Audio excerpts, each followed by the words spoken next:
All right, and we're live. Hey, everybody, it's Anchorman here, back in another episode of Multiverse Podcast, episode 39. And we are down 2 men. I want to give a salute to our sound master, General James, who's probably sleeping. It's kind of late for him when we record as a normal thing. It's amazing he stayed up this long. And James not going to be able to be with us tonight, but we got a great core group, guys, here. We're all ready to go. We can do this. We don't need those guys. So, all right, let's introduce our guys tonight. We got Nick. How's it going, everybody? I'm Dead. Back at it again with more achievements than anybody else. What? I don't even know about that. I could check that out. Let me check that out real quick. I think I've been catching up. I think we've been pretty good. Let me see. All right. I want to back up those claims. Let me see those facts and alternative facts. Okay, the only person that's beating me on my leaderboard right now is Mike Ybarra, and he's just insane. I can't keep up with the dude. Yeah. No, it says you're beating Mike Ybarra on mine. Yeah. Woo! No, I'm looking at it's booting up the December 2016 stats. Oh God, yeah. But anyway, the January 2017 stats so far, my top 3 list. You're on top, and then Mike Ybarra with he's only 100 games scored below you, and then Gladiator dude. But I'm actually 7th on my own list. Wow.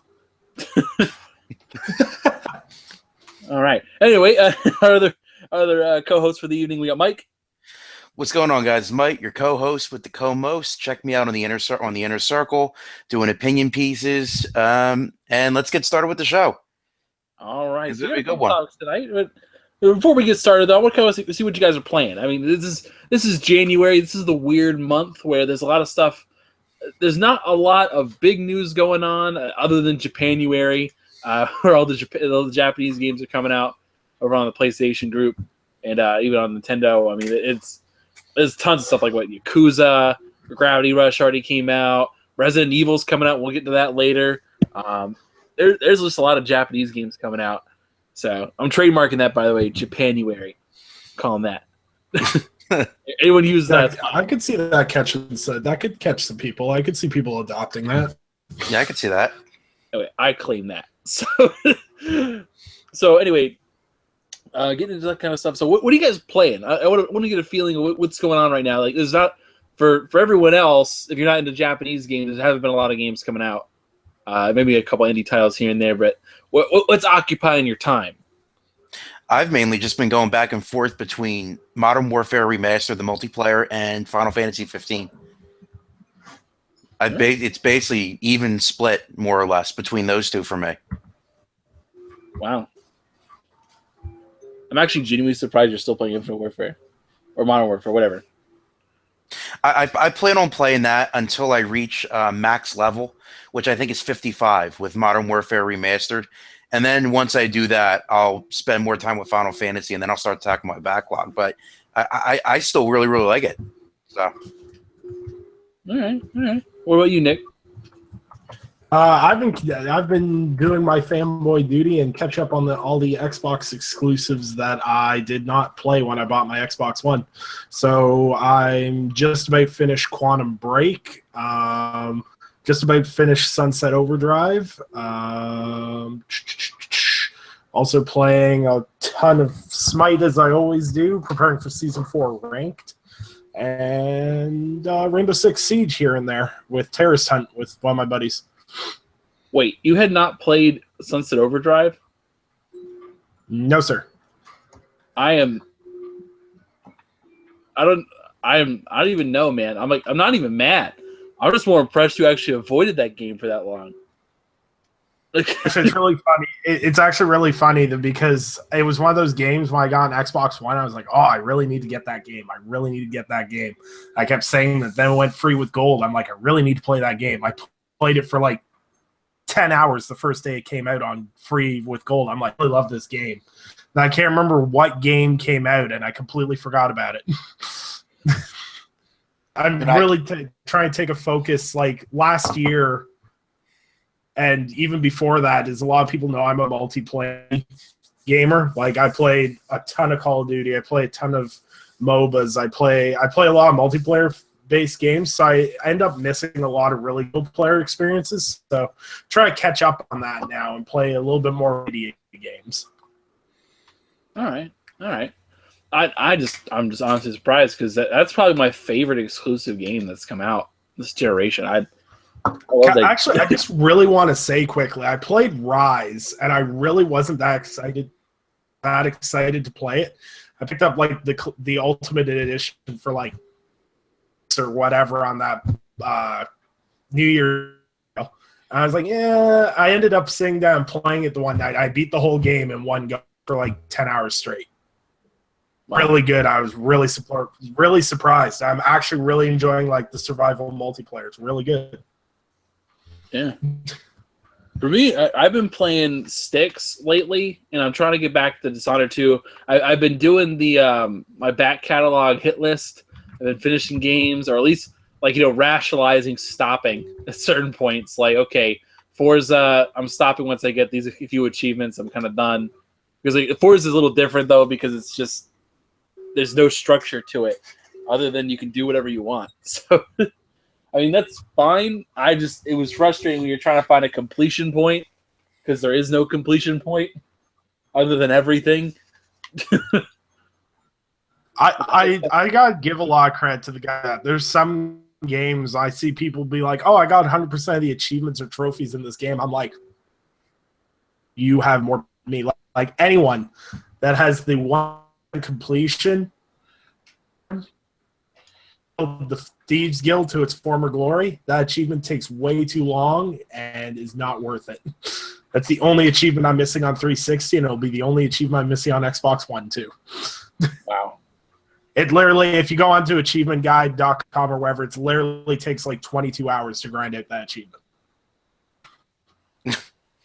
Wow. Not even worth it. It's just, wow. I mean, so some achievements are ridiculous, but it's also something to keep you striving forward for a lot of things. And just like I said before, right now I've been playing Dishonored 2 and Sticks. I'm ready for Sniper Elite 4, so I'm not playing any Sniper Elite 3 to prepare. I want to feel fresh going into it. But I found myself back on Fallout 4, which is 2 years later.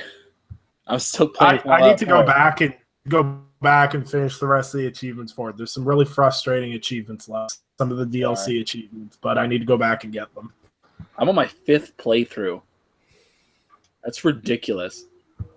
I'm just amazed, honestly. I can't believe I'm playing this game, which even admittedly, like I talk about Fallout 4 for a minute.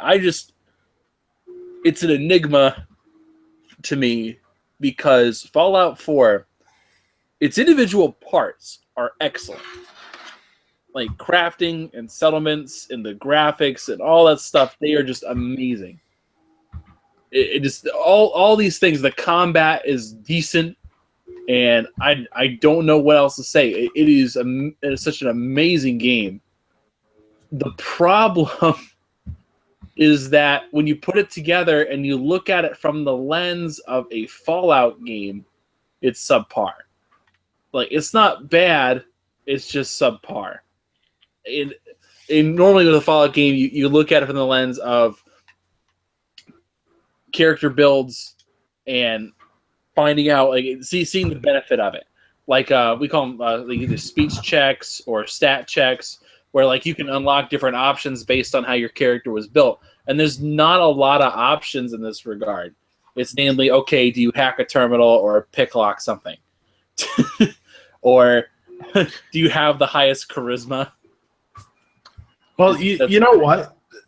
The only thing I'll say about it is Fallout 4 is probably, like, as an overall RPG, probably one of the worst Fallout games. But the reason why Fallout 4, I spent so much time on that game, was because it was so much better than everything else that came out at that time. And it is still a really good game. It may not be the best Fallout game, but it's still a very good video game.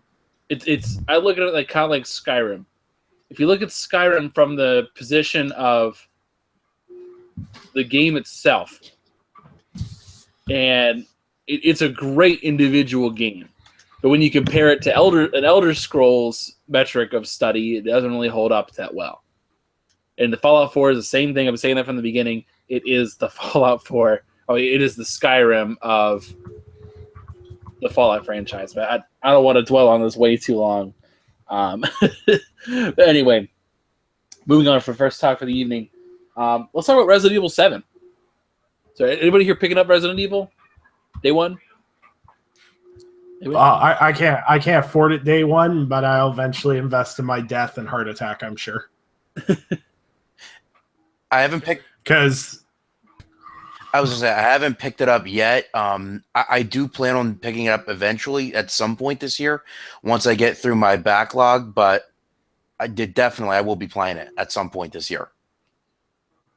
Mm-hmm. See, I'm waiting because my wife's showing interest because we're eventually going to invest in PS4 later in probably March timeframe, but she's been asking me questions about VR, PSVR or not. So if I was going to pick up Resident Evil 7, I would probably pick it up on PlayStation. I probably would play it in VR because if I'm going to piss my pants and die, I'm going to do it properly. do it the right way. Yeah, man. But like, I've been reading the reviews for it. It's got some really good reviews. A lot of people are saying it's really short. And a couple of the reviews have been saying it feels very ripped off from Outlast, but that's not necessarily a bad thing because Outlast is an amazing game. But yeah, I mean, that's the thing. Like, it's really hard when you're a game, and especially horror games, where you're trying not to make things feel too. What's the term I'm looking for here? You're trying to make things not feel too cumbersome. It may not be the right word for it. You try to keep it fresh and not feel like rehashed. Like you don't want it to feel like the same game over and over and over. Yeah, and that was the problem with a game like Alien Isolation, where when you like the first 2/3 of that game are just stunning and excellent. It is one of the best experiences I've played for a horror game, where it doesn't browbeat you with, oh, someone's going to pop scare you as much as it is something is stalking you. I loved that. Like, that first hour and a half of that anything. What's that? Was terrifying. Could you hear what you said? What was that? I said that first hour and a half of that game, you don't really find anything. You're just walking around, probably the scariest point of that whole game. Oh my gosh, I was terrified. I think I ended up cheating myself and looking up, is the alien going to pop up at this point? And they're like, no. Like, why am I so terrified then? You know what's the worst part is, like, before I played Outlast, I watched one of my favorite YouTubers play through the whole game. So, like, I knew exactly what was going to happen in that game, and I still got scared. Yeah, but I don't. There's still unique ways of doing horror games. I think it's weird people has gone this way. Because, like, when I think Resident Evil, and I know a lot of people will, you can tell how old someone is by generally what they picture the Resident Evil franchise for. I remember Resident Evil 4 on the GameCube is what my epitome of what was. Resident Evil 4 is how I imagine a Resident Evil game. If you compare a game that's coming out, Resident Evil 7, to the previous ones, it's really hard to make that correlation. Like, I'm not sure story-wise if it links in. Like, I know people are saying there's Easter eggs and everything else, but I feel like Capcom could have marketed this as a whole different game, changed the name, and it still would have gotten some success. But I feel like now they're just trying to change how Resident Evil is and cash in on first-person horror because it's such a big thing right now. Yeah. First-person horror you can exploit. Or just the first-person gameplay is so easy to exploit, like horror as a genre, because you could change things because the field of view is different. Like it's so hard to really mess with people's minds without. Well, being in a third person setting because your field of view is wider. You could see more going on. Now here's the thing, though. Go ahead, Mike. Sorry. I was saying that's funny. Now here's the thing, though. Going back to the older Resident Evil games, where they used to use the pre-rendered backgrounds, your camera angle was fixed. So even though you had a field of view that technically was wider, because you had a fixed camera angle, there was a lot of times where you didn't know what was around the corner when you went and turned the corner, and you wouldn't know until the instant you turned that corner. So I think they were able to create tension by using that. Yep. The definitive scare. I'm excited for this game. Like they're trying to revitalize the franchise. I'm always up for trying to revamp something that's been broken. Like there's some things that if it ain't broke, don't fix it. But Resident Evil has been broken for years at this point. I mean, it's like I don't know what you do though. I mean, horror games are a weird genre because it's really hard. I think it's really hard to have a series with the same shtick over and over and over again and still be scary. Like I just can't. Like that's why I think like zombies in general have been played out. Like that doesn't even have to do with like an individual game, just because there's been so many of them. That's my general thought process on that. Like I'll probably pick it up, but like the holiday sale going into 2018. You know what though? Like I think there's still inventive ways they could do horror games. Like the way they did Resident Evil 7 was great. Releasing that demo and having 3 separate endings for that demo and Easter eggs within the demo, that was really good because it gave people hands-on experience with the game and could tell if they wanted to buy it. And it was a really good feel like to the community. And there's still inventive ways you can do first-person horror games. I saw a video. It's only in alpha stages right now. I don't think there's early access for it. But it's made by the developers, I think, some of the development team that did BioShock Infinite. And you play a blind person, basically see where you are by echolocation of tapping your cane. Yeah. You're being chased by something that detects by sound. So if you want to see more of the room, you got to hit your cane louder, which then acts the monster more. And it looked like a really unique, cool idea. But to be brutally honest, I don't think I've got the balls to play a game like that because those kind of games are just terrifying. Yeah, man. I mean, horror games, there's so much potential. Another game called Nevermind actually uses the Kinect. It actually reads your body to figure out what would scare you most. Maybe not in terms of like genre, but like it could read like if your heart rate's getting up there and your palms are getting sweaty, it can detect that. It'll calm down a little bit. It'll calm it down for you. But if you're too calm, it'll try to scare you. And so you basically have to fake the better, more composed you are, the scarier the game. No, thank you. I'll pass. Yeah, that's total pass. That's a real challenge. Yeah, that sounds like a fun game, but I like I said, I don't really play horror games so much. I like when people like take the aspects of horror games and put it into something else. Like I'm really excited for Prey. Prey looks to be doing the same kind of deal, but at the same time, I'm also looking like BioShock did the same thing. You take a few little elements that work, and create atmosphere. That's the one thing horror games do better, I think, than any other genre: atmosphere. Because your game relies almost exclusively on that atmosphere being good.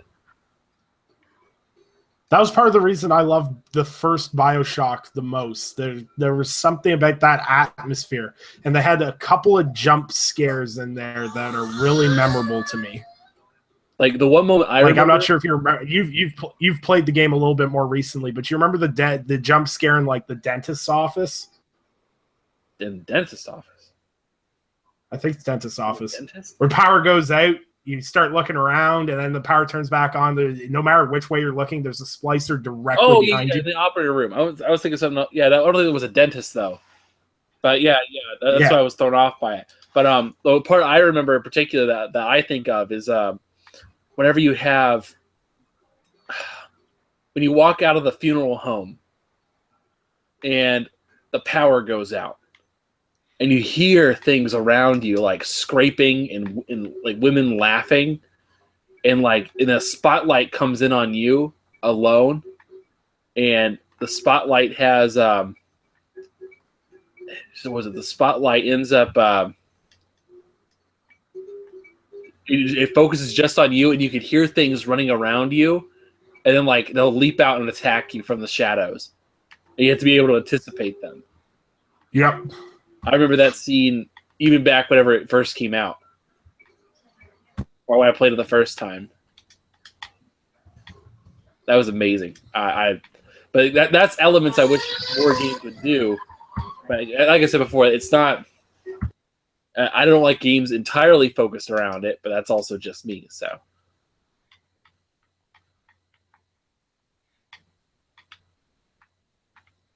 but yeah.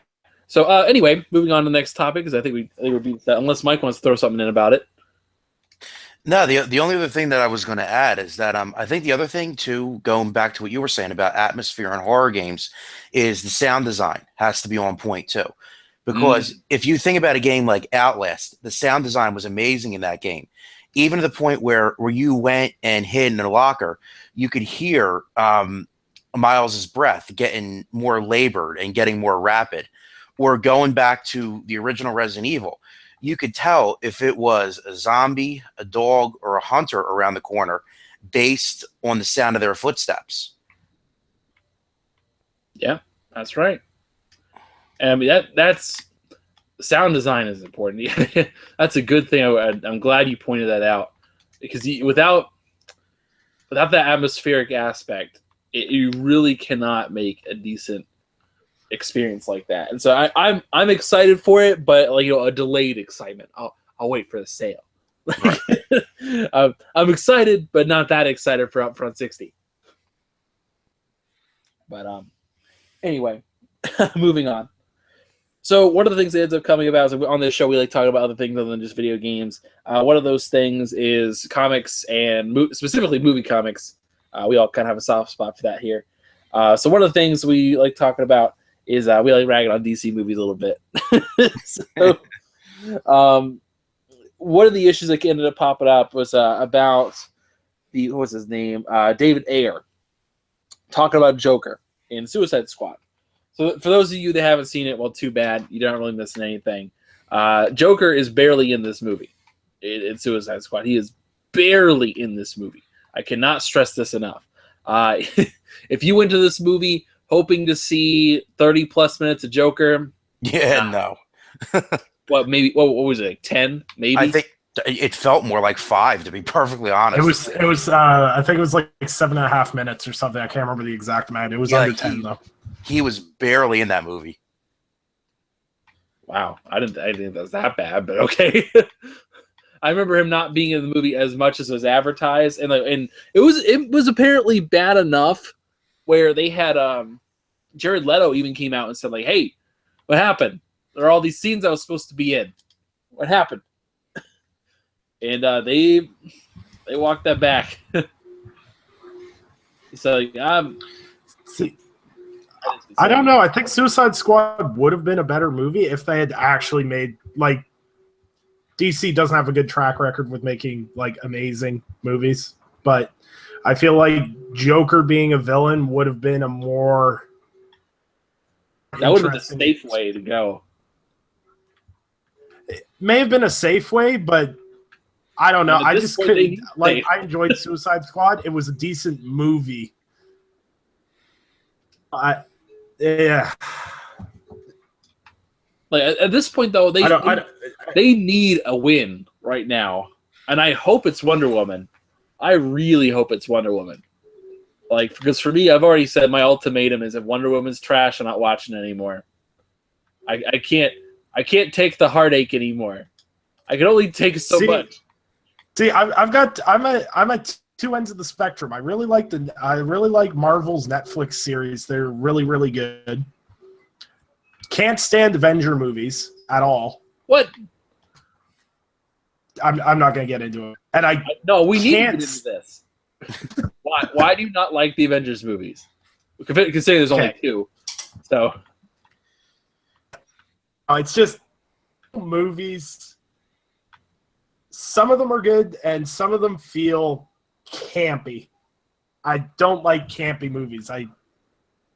Thor was decent-ish. Like, I found it a little campy. I really liked Ant-Man. That was one of my favorite Marvel movies. That's one of the campiest ones.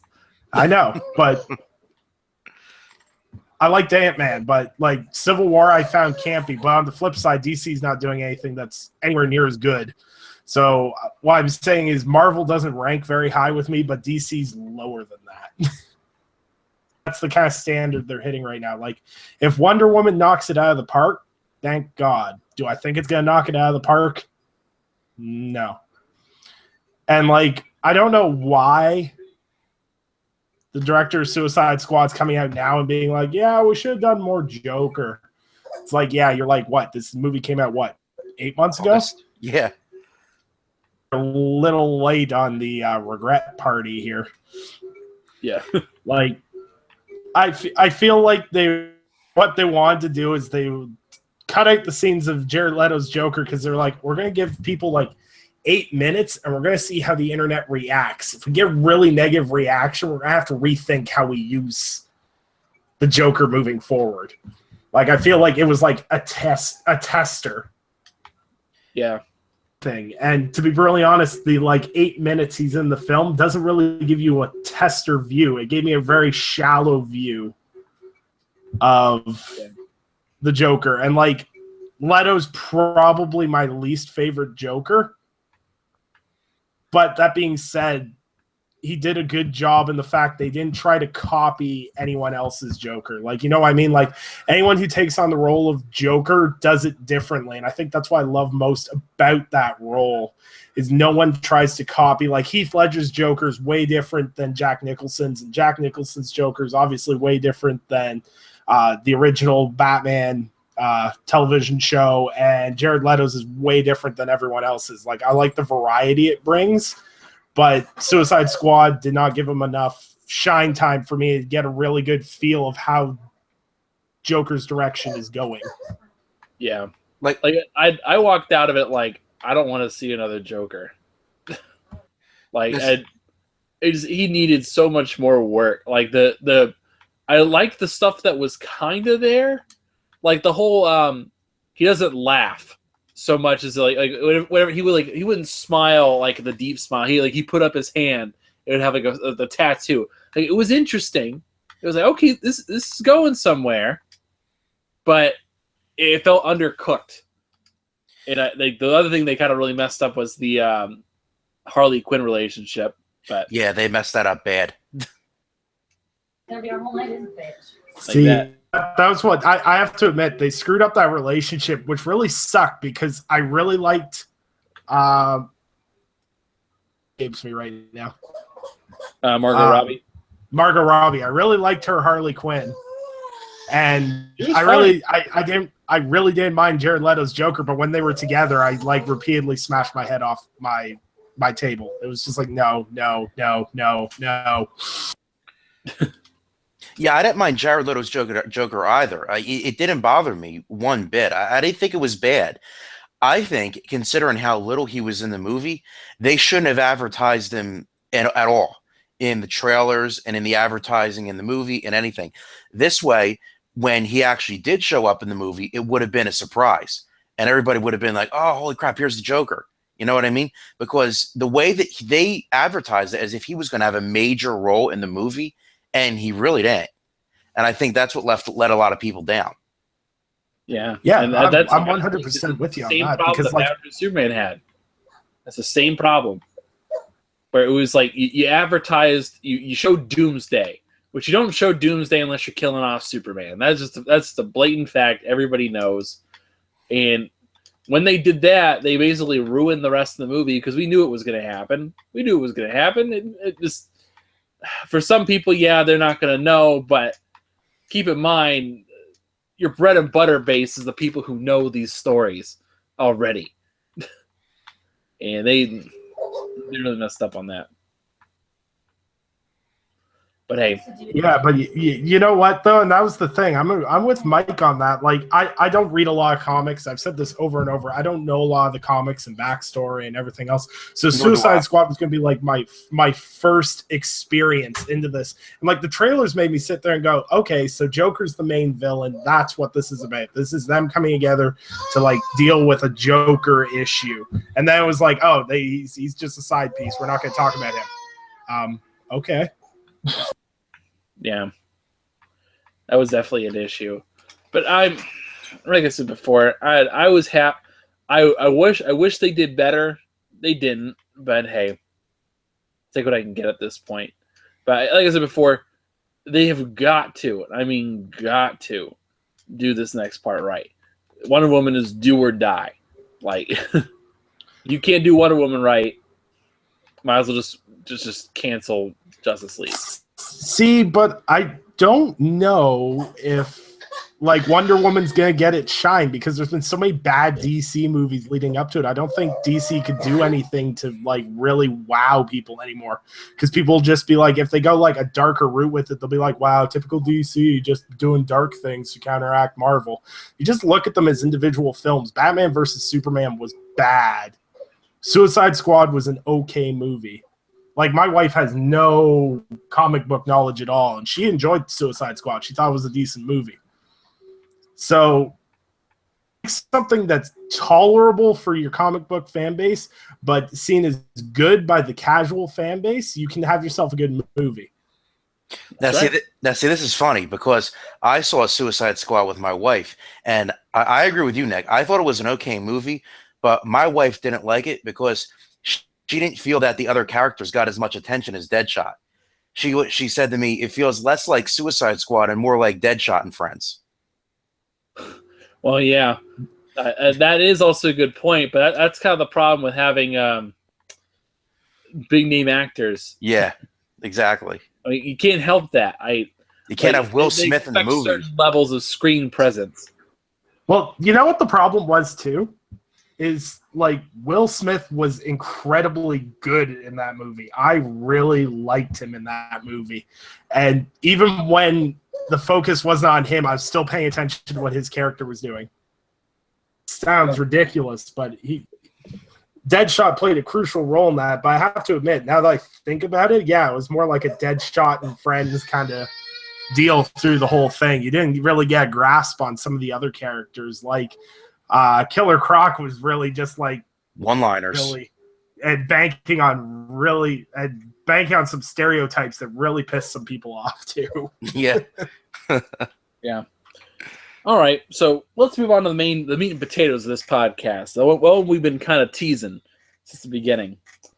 So, politics. We are no longer in an election year, thank God, in the United States. Thank God. It's been rough. But we're also gearing up for the 2018 elections. God. Because that's how our news cycle works here. But one of the things that kind of popped up earlier today that was interesting was Neil Druckmann, who works over at Naughty Dog, known for primarily Last of Us, and a fan of Last of Us, like tweeted him something along the lines of, please keep your personal politics out of Last of Us. So, and people kind of reacted to that in their own way, talking about politics in gaming. So, leaving your personal political beliefs out of it, out of the panel here, and even people who are watching live in the chat on YouTube, what are your thoughts on politics in gaming? Should gaming include personal politics of the game director or individual making the game, or should they not? Is it possible even to separate those two? What are your general thoughts? Let's start with Mike. Throw you on the spotlight. I don't mind it if a developer wants to include some type of political commentary in the story of their games. In fact, I think if they do include stuff like that, it makes the storyline feel a little bit more real. You know what I mean?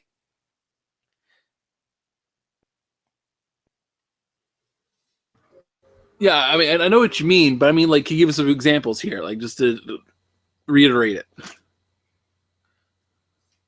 Hello? Mike, you there?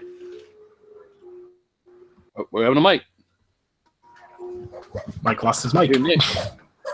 Mike lost his mic. Oh no! All right. Oh, Anyway. he's BR all right. All right. This is Mike issue. All right, Nick. What are your thoughts on politics? I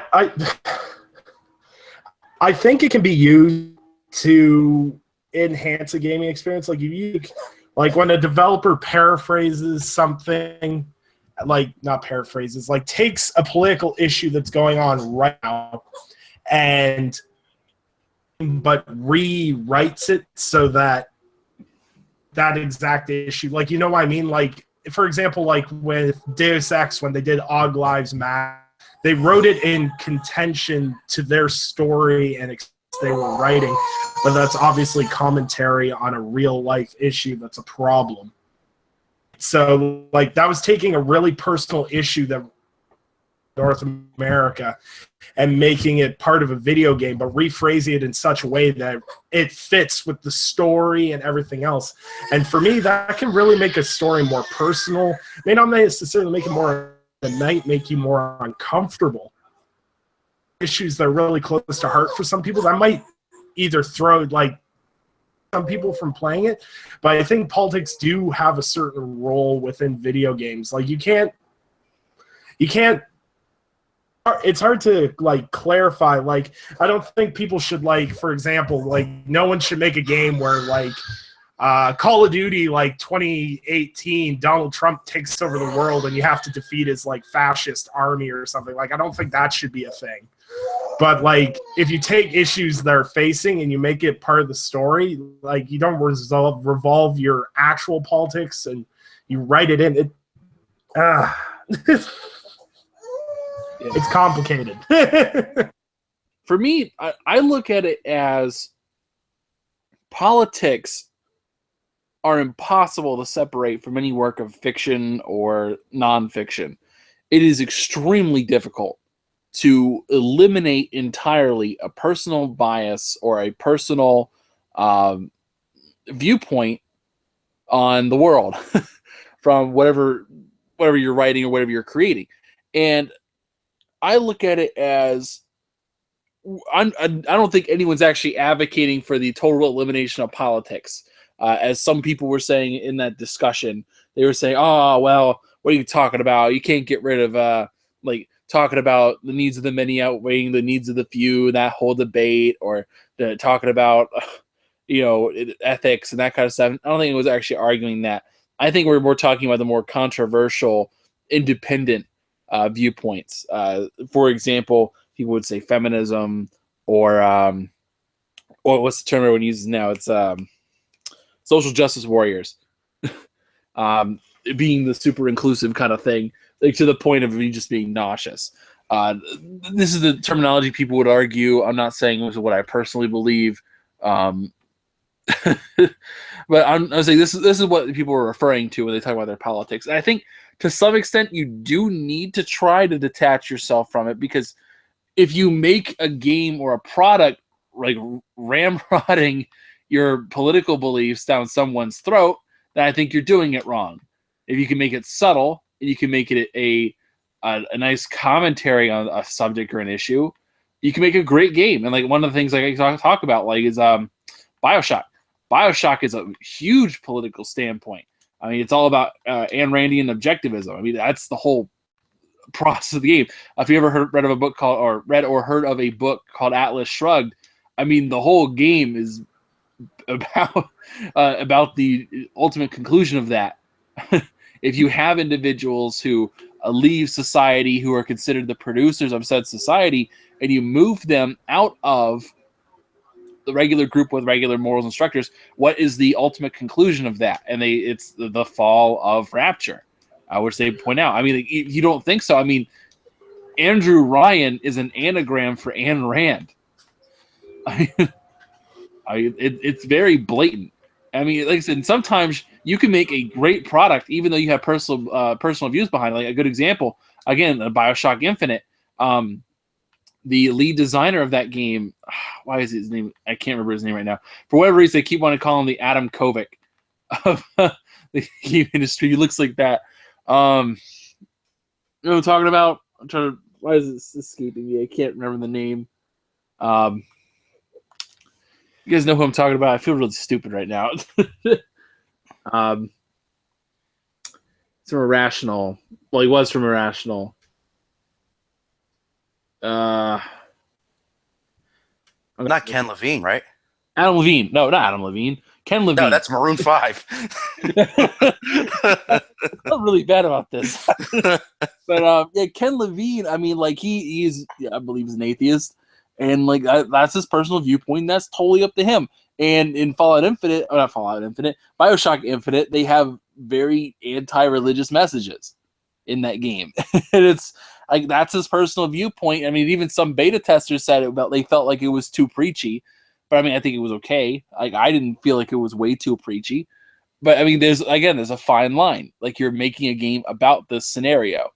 It's just whatever you browbeat it. Like maybe not in terms of personal politics, but like what is it? The Noodle Cup mission in Final Fantasy 15, where it's such blatant product placement. Like you feel it, and you're like embarrassed to do it because you know what it is. That's the kind of way I feel about like someone going into their whole spiel about like their political beliefs in an unrelated medium. And I think another good example of that would be going back. It's relatively recent. Was Grand Theft Auto 5, the one mission as Trevor, where it was the torture mission, and I felt like that was clearly designed to be a commentary by the developer on torture as far as how the United States uses it. And I think with a lot of issues like that, like torture, for example, I think a lot of people say, you know, I agree with it, I disagree with it. I'm not saying whether I do or don't, but I think a lot of people have those opinions without really knowing what it entails. And if you remember, that scene in Grand Theft Auto 5 was pretty brutal. That was pretty brutal. It gets kind of dark. But at the same time, it's tackling a tough issue. It really is, but it's not browbeating you with it. Right. Like it's not like I'm trying to think of a game that's a good example of this. I can't. Something comes to mind. Isn't there? I haven't played it yet, but I know you've played it, Agger. Isn't there some kind of some type of themes like that in Watch Dogs 2 also? Yeah, there's a little bit of it, but it's more. Again, I kind of treat it like product placement. Like in Watch Dogs 2 in particular, they have a character named Miranda, and it's a transgender woman, and she's very blatant, but they don't like beat it over the head with you way too much. Like one of the plot points is, this group who I don't like has these pictures of me pre-op, and or during the surgery, I don't want this getting out, and it's like okay, but like they don't. Again, it doesn't feel browbeaten, but it's clearly in the game. It's clearly there for that purpose. But at the same time, it's not.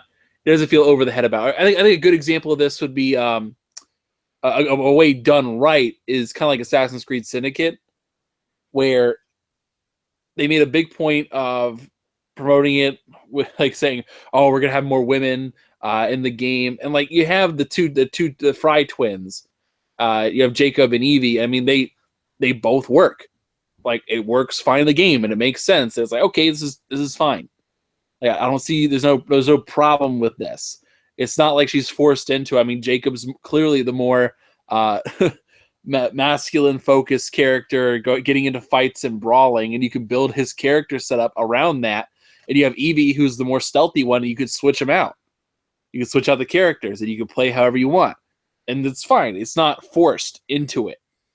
You're not forced to like, oh, look at it. You're gonna have to watch a woman go through, some, like some weird, stupid mission. Like it's not forced into the game, but it's tastefully included. But so I think a lot of people are freaking out about the Neil Druckmann thing. But at the same time, I understand where they're coming from. I think you shouldn't include like to the point where it's just obnoxious. Your personal politics, but you can't expect someone not to include it. You get what I mean? Right. Well, see, you got to watch out for like some developers are really good keeping it out of the game or keeping the political views, but like when developers make commentary on social issues on say their Twitters and everything else, it reflects on the company they work for. I'm not sure if anyone remembers back. It was probably about 4 or 6 months ago. One of the developers of Mass Effect did that tweet out something along the lines of like white people were evil. I'm not sure if anyone remembers this. The one Mass Effect developer is like a huge was doing this huge spiel on. It was like I don't remember that. I can't remember the guy. Everyone was like freaking out about it because they were like, because there was like huge damage control by BioWare on it because this guy was basically alienating player base with his views because everyone was zeroing in on these tweets that he had put out. And people are like, well, I hope this doesn't, his views aren't, because he was in charge of like the story for Mass Effect Andromeda, however you pronounce the game. And people are like, well, we hope his politics aren't involved in the game. And that was a huge blow up. And people were really concerned about how that game was going to turn out because of how openly alternative this guy's views were. Mm-hmm. That's a good point. Wow, one example that is going to come up probably more recently is with EA, and I don't remember that particular example. I thought it was Manveer Air. This guy was basically, some would call him a racist. I wouldn't be so bold yet, but there's definitely sentiments in there. He's clearly very anti-white, and you take that however you like. And that's his own personal belief, and he's totally down for that. Like, he's gone on record saying things on Twitter, which he's deleted, but anything you say on the internet, it's there forever. So, they got tweets of him saying stuff like, being white is the equivalent of being a terrorist or something like that. It's just over the top, dude. Like things like this should not make it into the game. If you could successfully separate yourself from these things, that requires some major skill and should be commended. But at the same time, I don't think you could force someone not to include something in there as long as it's done tastefully and it's done to an excellent degree. So, anything else? No, like I said, I definitely agree with you. Like, if you want to include politics in your game or paraphrase your views into a game, that is fine. But keep in mind, don't complain when your game doesn't sell if your political views are too far-reaching. Game on PC there. That was like basically school shooter simulator, essentially. Yeah. And the developers were like, we don't understand why our game's getting banned and people aren't buying it and yada, yada, yada. It's like, well, game of everything's wrong with the world. And let be a social commentary on itself, but it felt very, what's the word? So to speak. But neither here nor there. Like, it can be good for RPG elements. You can't deny there's politics in RPGs or any other form of game media.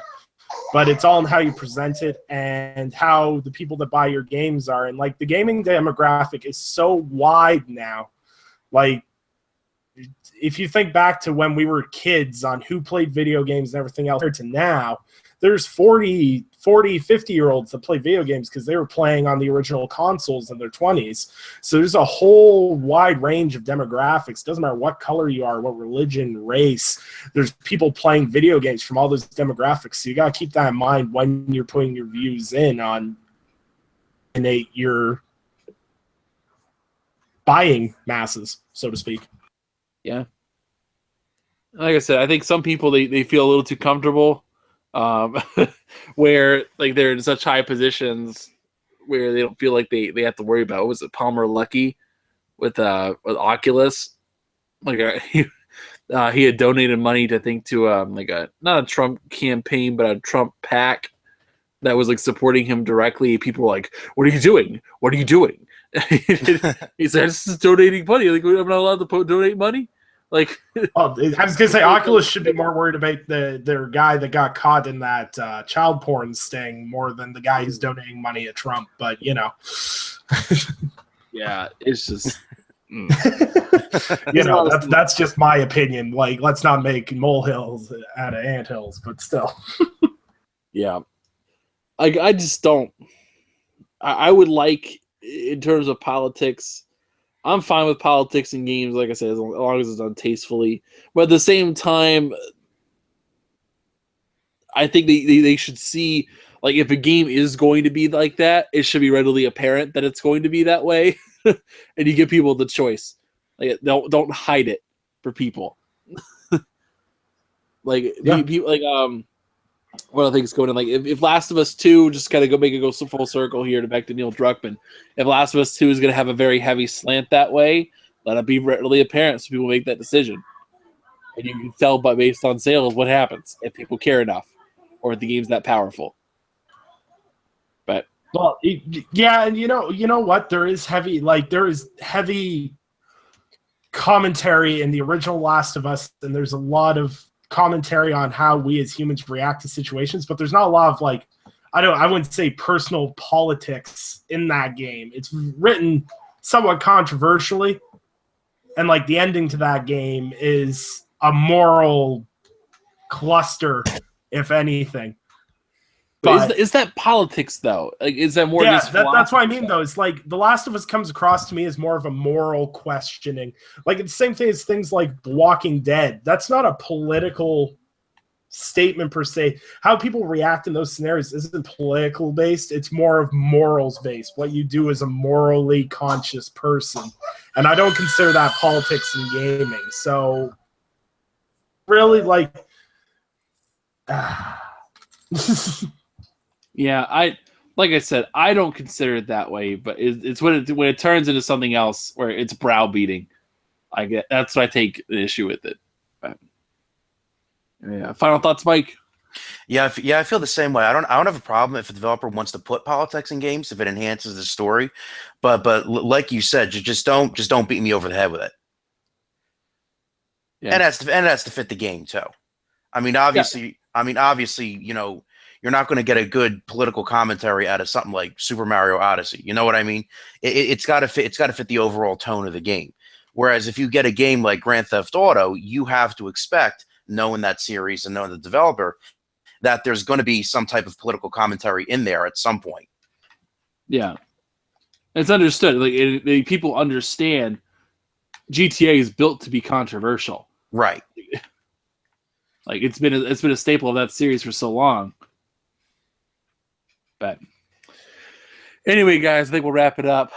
It's been a weird week. Like, just to give you understanding, like, doing this podcast tonight was rough because I had a really, really crappy day. It was like, oh my God. I woke up late, was late to work, ripped my pants, and then I just like, oh my God. So I went back, got new pants on my lunch break, so I missed lunch.